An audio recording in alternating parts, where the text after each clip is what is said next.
And this is also true, as we'll see, with regards to conceptualizations of evil, because people presume that evil is a state rather than a process, and the state might be aggression, or cruelty, or jealousy, or, you know, we can list a whole bunch of motivational states that people tend to value negatively. So I say, well, you know, people produce social conflict because they're aggressive.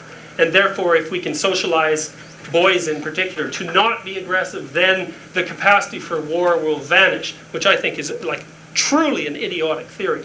But that's what happens when you confuse the process of evil with well, you make an idol of evil fundamentally. And you say, well, it can be identified as this set of phenomena, which basically turns it into an idol. Well, it's just as bad it's just as significant a philosophical error as doing the same thing to good in the reverse, saying, well, peace is good, or happiness is good, or contentment is good. Those are all context-dependent evaluations. Sometimes happiness is very bad, so to speak, like if you're experiencing it while torturing someone else, for example, which is certainly a possibility.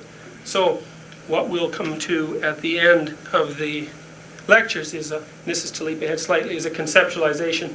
Well, if the conceptualization of good is the capacity to admit to the existence of an anomaly when it manifests itself, and then to act accordingly, then evil is the precise opposite of that, which is not aggression or hostility or jealousy or anything that people normally sort of label evil, but the process of refusing to admit that something has changed.